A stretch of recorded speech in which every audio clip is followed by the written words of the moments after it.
नमस्कार. प्रेमाने बोला, ध्यान रखा.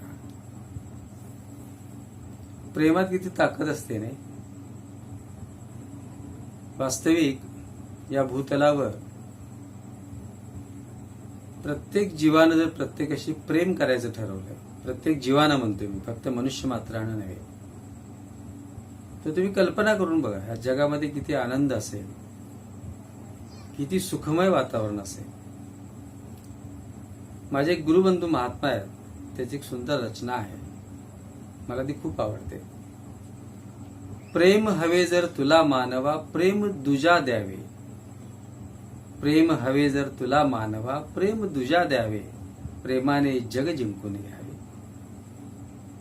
आता होतंय कसं, प्रेम प्रत्येकाला हवं असतं, पण चुकतं काय की प्रत्येकाला प्रेम हवं असतं म्हणजे कसं, दुसऱ्यानं आपल्यावरती प्रेम करावं अशी त्याची अपेक्षा असते.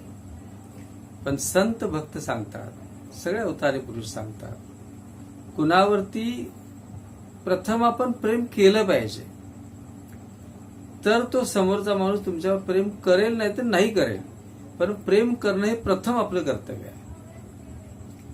आणि या प्रेमामध्ये एवढी ताकद आहे. सगळ्या भक्त सज्जनाने, प्रभू प्रेमीनी आवर्जून हे सांगितलंय की प्रेमात इतकी ताकद आहे की प्रेमानं जग जिंकतायत. आणि वस्तुस्थिती पण आहे. पण हे कुणाला न कळल्यामुळं जग जिंकण्यासाठी, प्रांत किंवा देश जिंकण्यासाठी लोकांनी युद्ध केली, शस्त्र वापरली, माणसांचीच हानी केली, माणसंच मारली. वास्तविक प्रेमानं सर्व काही होतं. जसं भक्त सांगतात, प्रेम म्हणजेच देव आहे आणि देव म्हणजेच प्रेम आहे. आपण जर प्रत्येक जीवावरती प्रेम करायला लागलो ना, की संत अगदी पुढे जाऊन सांगतात की तुम्हाला देवाला शोधायची पण गरज नाही. देव तुमच्यात आहे. आणि दुसऱ्यावरती प्रेम करत असताना जो भाव मनामध्ये येतो की प्रत्येकाच्या घटामध्ये माझा परमपिता परमात्मा आहे, मग तेच तर देवावरती प्रेम आहे ना. माझी सद्गुरु माऊली बाबा हरदयसिंगजी महाराज आवर्जून सांगायचे, सर्वोत्तम भाषा प्रेम की भाषा. जगात जर सगळ्यात उत्तम भाषा कुठली असेल, भाषेवरून सुद्धा युद्ध होतात, बरं, मारामाऱ्या होतात, पण माझी सद्गुरु माऊली सांगायची की सगळ्यात उत्तम भाषा जर कुठली असेल तर ती प्रेमाची भाषा आहे. आणि ह्या प्रेमानं मनुष्य मनुष्याशी जोडला जातो, जीव जीवाशी जोडला जातो आणि उभय पक्षी आनंद घेता येतो. आता प्रेमानं जग जिंकता येतं. प्रेमाची भाषा उत्तम भाषा. काही सज्जनांच्या मुखातून मी हे पण ऐकलंय की चांगली भाषा कुठली तर प्रेमाची भाषा, वाईट भाषा कुठली, वाईट भाषा कुठली, ज्या भाषेत शिव्या दिल्या जातात ती भाषा वाईट. आता प्रत्येकाने ठरवायचं माझी भाषा चांगली की वाईट. जर मी माझ्या भाषेमध्ये फक्त प्रेमाच्याच गोष्टी बोलतो तर माझी भाषा जगातली उत्तम भाषा आहे. आता भाषेचाच फक्त विषय नाही आहे की अंतःकरणापासून प्रत्येक जीवावरती प्रेम करणं हा भक्तीचा मूळ सिद्धांत आहे, मूळ सिद्धांत आहे. आणि हे ज्यांना साध्य झालं त्यांनी शब्दशः या जगावरती राज्य केलं. एक छोटीशी कथा मी सांगतो. संत महात्मा समजावून सांगण्यासाठी सांगतात. तर त्याला रूपकथा म्हणा, बोधकथा म्हणा, सिद्धांत म्हणा. एक राजा होता आणि त्या राजाला 3 पुत्र होते, 3 मुलं होती. 60 उलटल्यानंतर राजाला असं वाटलं की आपण निवृत्त व्हावं, देवधर्म करावा, वानप्रस्थाश्रम करावा आणि हे राज्य मुलांच्या हवाली करावं. पण रिवाजाप्रमाणे 3 राजपुत्रांच्या पैकी एकाच राजपुत्राला राजा बनवता येत होतं, त्याचा उत्तराधिकारी बनवता येत होतं. मग राजाला प्रश्न पडला की आता राजा म्हणून नेमकी कुणाची निवड करावी, त्याच्यासाठी त्याची योग्यता कशी पडताळावी, राजाला प्रश्न पडला. मग त्यानं राजगुरूंना, आपल्या गुरुदेवाने विचारलं की देवा मला मार्गदर्शन करा, मदत करा की ह्या 3 पुत्रांच्या पैकी योग्य पुत्र जो राज्य करू शकेल, जनतेची योग्य काळजी घेऊ शकेल, त्याची निवड कशी करावी. तर राजपुरोहित म्हणाले काही चिंता करू नका. आणि त्यांनी राजाला सांगून, राजाला आज्ञा देऊन एकसारखे 3 राजवाडे बांधले, एकसारखे, काही फरक नाही. आणि त्या 3 राजपुत्रांना बोलावून घेतलं. आता राजवाडे बांधले, राजाची आज्ञा, म्हणतात ना राजा बोले आणि दल हाले. राजवाडे तयार झाले. कशाला बांधले कुणालाही कल्पना नव्हती. आणि यथावकाश त्या 3 राजपुत्रांना दरबारात बोलवलं आणि राजाने 3 पुत्रांना आज्ञा दिली. त्यांच्या प्रत्येकाच्या हातावरती 100 सुवर्ण मुद्रा ठेवल्या, एकसारख्या 100 सुवर्ण मुद्रा. आणि त्यांना सांगितलं की ह्या 100 सुवर्ण मुद्रा घ्या आणि तुम्हाला 4 दिवसांचा अवधी आहे आणि 4 दिवसामध्ये तुम्हाला प्रत्येकाला एक राजवाडा त्यांनी नेमून दिला. आणि सांगितलं की ह्या 100 सुवर्ण मुद्रा खर्च करायच्या आणि त्याच्यातून ह्या प्रत्येक राजवाड्याला प्रत्येकानं आपापल्या परीनं भरून दाखवायचं. कशानं भरायचं ते तुम्ही ठरवायचं. 4 दिवसाचा अवधी आहे, राजवाडे पूर्ण भरेल आणि योग्य रीतीनं जो भरेल त्याला राज्य द्यायचं असं ठरलं. मग त्याप्रमाणे 4 पुत्र त्यांनी 100 सुवर्ण मुद्रा घेतल्या आणि बाहेर आले. मोठा राजपुत्र जो होता त्याला प्रश्न पडला. आता ही रूपक कथा आहे की 100 सुवर्ण मुद्रामध्ये एवढा मोठा राजवाडा कसा भरावा बरं. 1000 तर सुवर्ण मुद्रा हव्या होत्या. मग त्यानं काय केलं, त्या 100 सुवर्ण मुद्रा म्हणजे ह्या 100च्या 1000 कराव्या म्हणून गेला. सोपा मार्ग कुठला, कारण 4 दिवस हातात होते. गेला आणि कुठे जाऊन जुगार खेळला. होत्या त्या 100 सुवर्ण मुद्रा ते हरून गेला, हातात काहीच राहिलं नाही, त्याला काहीच करता आलं नाही. दुसरा होता, त्याने विचार केला की म्हणतात ना साठी आणि बुद्धी नाटी, वडिलांचं म्हातारपणी बुद्धी थोडीशी कमजोर झाली की काय, 100 सुवर्ण मुद्रामध्ये एवढा मोठा राजवाडा कशानं भरायचा, काय असतं स्वस्त. त्याच्या बुद्धीप्रमाणे त्यानं राजधानीचा जो काय सफाई अधिकारी होता त्याला बोलावलं, त्याच्या हातात सुवर्ण मुद्रा दिल्या आणि त्याला सांगितलं असं कर, ह्या 100 सुवर्ण मुद्रा घे आणि 1, 2, 3 दिवस राजधानीमध्ये, राज्यामध्ये जो काही सकाळी कचरा गोळा होतो तो सगळा कचरा गोळा कर आणि राजवाड्यात नेऊन भर. त्यानं आपला राजवाडा त्याला दाखवला. तर त्या सफाई अधिकाऱ्याला थोडंसं आश्चर्य वाटलं, पण त्याला 100 सुवर्ण मुद्रा मिळाल्या होत्या आणि राजपुत्राची आज्ञा. त्यानं 2-3 दिवस सगळा कचरा जो राज्यामध्ये गोळा व्हायचा, राजधानीत गोळा व्हायचा, तो नेला राजवाड्यात भरला, खचाखच भरला. 2 दिवसात सगळा राजवाडा कचऱ्यानं भरून गेला. तिसरा राजपुत्र मात्र आपण काय म्हणू, भक्त होता. त्याला समज होती, ज्ञान होतं आणि योग्य विचाराचा विवेकी असा तो राजकुमार होता. त्यानं काय केलं, त्या 100 सुवर्ण मुद्रापैकी फक्त 5 सुवर्ण मुद्रा खर्च केल्या. गाडीभर पंत्या आल्या. पंत्या आपण दिवाळीला लावतो त्या 4-5 सुवर्ण मुद्रा खर्च केल्या आणि 4-5 सुवर्ण मुद्रा खर्च केल्या.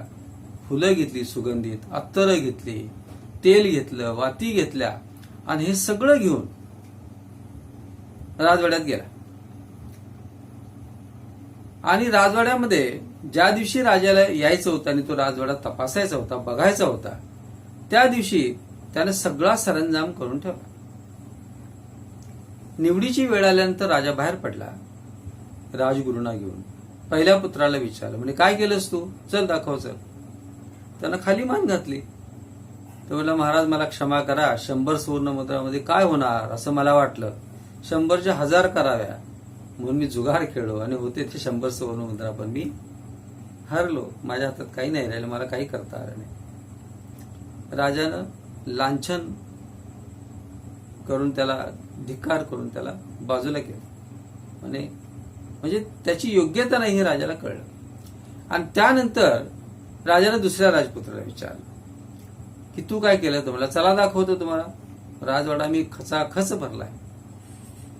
गेला राजवाड्याकडे घेऊन. जसा जसा राजवाडा जवळ येईल तसा राजानं उपरनं आपलं शेला आणि जो बरोबर असल्या सगळ्या लवाजम्यानं शेला नाकाला लावला. जसा जसा राजवाडा जवळ येईल तशी दुर्गंधी यायला लागली. आता गावचा कचरा भरल्यानंतर त्या राजवाड्यात काय असणार तिथे? दुर्गंधी. आणि जसा काही दरवाजा उघडला जवळ गेल्यानंतर सगळी घाणच घाण, दुर्गंधीनं भरलेला होता राजवाडा. राजाने त्याचाही धिक्कार केला, त्यालाही अयोग्य ठरवणं बाजूला केलं. तिसऱ्या पुत्राला विचारलं, त्यानं हात जोडले, म्हणलं चला दाखवतो मी तुम्हाला. आणि जसे जसे हे सगळे राजा, राजगुरू आणि बरोबरचा लवाजमा त्या राजवाड्यापर्यंत पोहोचला, त्यांना सुगंध यायला लागला. दरवाजा जसा उघडला, राजवाड्याचा प्रत्येक कोपरानी कोपरा प्रकाशानं गच्च भरलेला होता. प्रकाश, सुगंधानं सगळा राजवाडा भरून ओसंडून वाहत होता. एकही कोपरा असा नव्हता की जिथं सुगंध नाही, जिथं प्रकाश नाही. असा एकही त्या राजवाड्यातला कोपरा रिकामा नव्हता. आणि किंबहुना राजवाडा भरून दरवाजा खिडक्यातून तो सुगंध आणि तो प्रकाश बाहेर ओसंडून वाहत होता. राजा प्रसन्न झाला. त्याला विचारलं तू काय केलंस? तर त्यानं सांगितलं, पंत्या घेतल्या, तेल घेतलं, वाती घेतल्या, राजवाड्यातल्या प्रत्येक खिडक्या, दरवाजामध्ये, खोलीमध्ये, जिथे तिथे, गच्चीमध्ये, जिथे तिथे त्यानं पंत्या लावल्या. प्रकाशानं सगळा राजवाडा उजळून गेला. अत्तर, विविध प्रकारची सुगंधी अत्तर, सुगंधी फुलं त्यानं घेतली होती, ती त्यानं राजवाड्यात जिथे जिथे ठेवली होती. सगळा राजवाडा सुगंधानं, सौंदर्यानं भरून गेला होता. राजा प्रसन्न झाला आणि उलट त्यानं उरलेल्या 50 सुवर्णमुद्रा राजाच्या हातात ठेवल्या, परत दिल्या.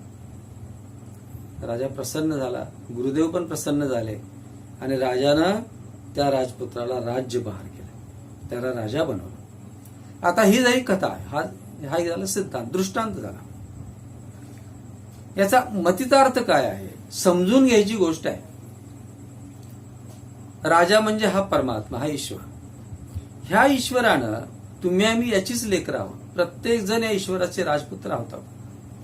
आणि प्रत्येकाला ह्या देवानं एकसारखा राजवाडा दिलाय. मग 5 तत्वाचा म्हणा, तो कसा घडतो वगैरे हा विषय जरी वेगळा असला तरी प्रत्येकाला हा 5 तत्वाचं शरीर एकसारखं दिलंय. 2 हात, 2 पाय, 2 डोळे, नाक, कान, बुद्धी, डोकं सगळं एकसारखं दिलंय. जन्माला येण्याची प्रक्रिया पण एकसारखी. मग तो वाळवंटात जन्माला येऊ दे, बर्फाच्छादित शिखरावरती जन्माला येऊ दे, कुठे पठारावरती जन्माला येऊ दे, कोकणात जन्माला येऊ दे, जगाच्या पाठीवर कुठंही जन्माला आला मनुष्य प्राणी, जन्माला येण्याची प्रक्रिया एकसारखा राजवाडा प्रत्येकाला दिलाय. आणि सुवर्ण मुद्रा म्हणजे श्वास दिले मोजून. श्वास घटत जाणे म्हणजे आयुष्य घटत जाणे. श्वास दिलेत प्रत्येकाला. आता काही जण काय करतात, कुणास ठाऊक परत मनुष्य जन्म मिळतोय की नाही म्हणून आयुष्याचा जुगार मांडतात. आता थोडक्यात सांगतो, तुम्ही भक्त असल्यामुळे तुम्हाला कळतं मनुष्य काय माणसं कसं जीवन जगतात आणि सगळ्या आयुष्याचा जुगार करून वाताहत करून घेतात.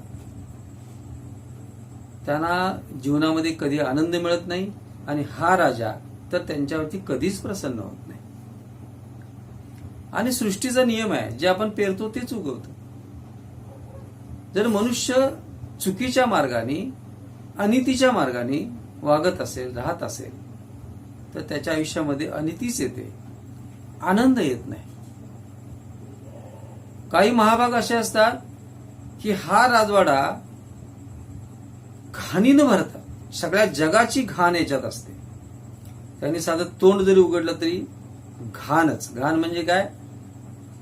गलिच्छ भाषा, गलिच्छ विचार, चुकीचे विचार, बुद्धीत घाणेरडापणा, नजरेत घाण, कानातून घाण, म्हणजे ऐकलं तरी घाण ऐकणं. बोललं तरी घाणच बोलणार, वागलं तरी घाणच वागणार, सगळ्या गावाची घाण भरून टाकतात त्याच्यावर. हा राजा त्यांनाही काही देत नाही, ते येतात तसेच आयुष्याची घाण करून जातात. पण तुम्हासारखी भक्त असतात ज्यांच्यावरती हा राजा प्रसन्न होतो. का होतो? तुम्हाला आम्हाला हा एकसारखा राजवाडा द्या, पण हा राजवाडा जे भक्तीच्या सुगंधानं, ज्ञानाच्या प्रकाशानं, नम्रतेनं, सद्गुणानं, सुगंधानं, प्रकाशानं जे भरून टाकतात, मग हा जो सुगंध आहे, हा जो प्रकाश आहे, त्यांनी लपवला तरी लपत नाही. असा सज्जन जर रस्त्याने निघाला, गल्लीतून निघाला, तो लोक भक्तिभावाने त्याला हात जोडतात, आपोआप नम्र होतात. असेच तर होते ना अवतारी पुरुष सगळे संत, ज्यांच्याच नावं घेताना आपण भाऊक होतो. मग तुम्ही विचार करा, हा राजा मग यांना राज्य कसं देतो? ज्यांनी या परमात्म्यानं दिलेले श्वासांचा सदुपयोग करून हा राजवाडा प्रकाशानं, सुगंधानं, ज्ञानाच्या, प्रेम, नम्रतेच्या, सद्गुणांच्या सगळ्या सद्गुणांनी भरला, या परमात्म्याने, या ईश्वराने आपलं राज्य त्यांना देऊन टाकलं. बघा, कल्पना करा, हा आपला म्हणजे वारस त्यानं या सगळ्या संत महात्म्यांना आपले नेमले. आणि आज पहा, या सगळ्या संत अवतारी पुरुषांचा ज्यांनी योग्य रीतीने हा राजवाडा भरला, मनुष्य जन्म सार्थकी केला, त्यांचा आज देवापेक्षा जय जयकार होतो. विठ्ठलाचा पंढरीनाथ महाराज की जय म्हणतो, पण त्याच्या अगोदर सगळ्या संतांचा जय जयकार पहिला होतो. ज्ञानेश्वरांचा, तुकारामांचा, नामदेवांचा, एकनाथांचा, मुक्ताबाईचा, जनाबाईचा, या सगळ्या संतांचा जय जयकार अगोदर होतो, मग देवाचा होतो. देवाचा जय कोण म्हणत नाहीत, पण प्रभू रामचंद्र की जय म्हणतात, भगवान श्रीकृष्ण की जय म्हणतात. मोहम्मद पैगंबरांचा उदय होतो, कारण त्यांनी प्रेम वाटलं. आणि हे प्रेम म्हणजे धर्माचं सार आहे. किंबहुना या परमेश्वरानं, या देवाने, या ईश्वरानं तुम्हा आम्हाला जन्मच तेवढ्यासाठी दिलाय की आपण सगळ्यांच्यावरती प्रेम करावं. आणि म्हणून मी जिथून सुरुवात केली होती, प्रेमामध्ये अफाट ताकद आहे, जग जिंकता येतं. पण आपला जीव, आपली क्षमता, आपल्या मर्यादा ओळखून आपण मी म्हणजे मला जग जिंकण्यात काय स्वारस्य आहे, पण गुरुदेवाला, या निरंकार प्रभूला, या ईश्वराला, या परमात्म्याला अभिप्रेत काय आहे की तुम्ही ज्या परिवारामध्ये जन्माला आला आहात, त्या परिवारामध्ये जरी तुम्ही या प्रेमानं आपला परिवार जिंकलात, थोडक्यात पत्नी आहात, पतीला जिंका प्रेमानं, पती आहात, पत्नीला जिंका प्रेमानं, मुलगा किंवा मुलगी आहात, आई वडिलांना प्रेमाने जिंका. आज आई वडिलांची अवस्था पाहतोय ना आपण समाजामध्ये, काय दुर्दैवी अवस्था आई वडिलांची. काही जर मुलं आहात तर आई वडिलांना प्रेमाने जिंका, आणि आई वडील आहात तर मुलांना प्रेमाने जिंका. मग हे करत असताना तुमचं घर जर प्रेमानं भरलेलं असेल तर तुमच्या घरातला हा प्रेमाचा सुगंध, भक्तीचा प्रकाश, हे सद्गुणांचा प्रकाश तुमच्या घराच्या खिडक्या दरवाजातून आपोआप ओसंडून व्हायला लागतो, तो लपून राहत नाही. आणि असं करता करता मग तुमच्या घरातला हा प्रेमाचा सुगंध, भक्तीचा सुगंध जसा शेजाऱ्याच्या घरात जाईल. मग जसं आमचे एक संत कवी म्हणतात, महात्मा बाबूजी, पहले घर फिर सुखी पड़ोस, कॉलोनी फिर शहर. पहले घर फिर सुखी पड़ोस हो, कॉलोनी फिर शहर, हर बंदा सुख की सांस ले, जाए जिधर नजर. किती सुंदर भावना आहे की पहिलं घर सुखी झालं पाहिजे, घरामध्ये प्रेम नांदलं पाहिजे. बऱ्याचदा गफलत होते नाही, आपण घरातल्यांच्यावर चिडचिड करतो, तिरस्कार करतो, त्यांच्याशी नीट बोलत नाही, पण बाहेरच्या जगावर मात्र अफाट प्रेम असतं. असं पण नाही चालत. तर पहिलं घरामध्ये प्रेम नांदूया. आणि तुम्ही थोडासा बुद्धीला ताण देऊन बघा, मागे पण मी एकदा सांगितलं होतं की घरांनीच जग बनतं. घरानं गाव, कॉलनी, गावानी तालुका, तालुक्याने जिल्हा, जिल्ह्याने प्रांत, प्रांताने देश, देशाने खंड, खंडाने जग. मूळ काय? घर. त्यामुळे घर पहिलं सुखी करूया. आणि घरामध्ये जर सुख नांदावं असं वाटत असेल तर देवाशी नातं अत्यंत आवश्यक आहे. मग देवाशी नातं कसं जोडायचं याच शोधाच्या मागे तर आपण आताही वाटचाल करतो आहोत. तर मी आज याच्याविषयी जास्त नाही बोलणार. आपण पुढच्या भागामध्ये खूप छान अजून गप्पा मारूया. पण तोपर्यंत मला परवानगी द्या आणि प्रयत्न करा. आता या क्षणापासून सुरू करा. तुम्ही प्रेमळ आहात याच्यामध्ये मला जराही शंका नाही आहे. तुम्ही घरामध्ये तुमच्या प्रेम नांदवतायच. पण आता ते जाणीवपूर्वक करूया आणि ह्या प्रेमानं जग कसं सुख होईल यासाठी प्रयत्न करूया. प्रेमाने बोला. नमस्कार.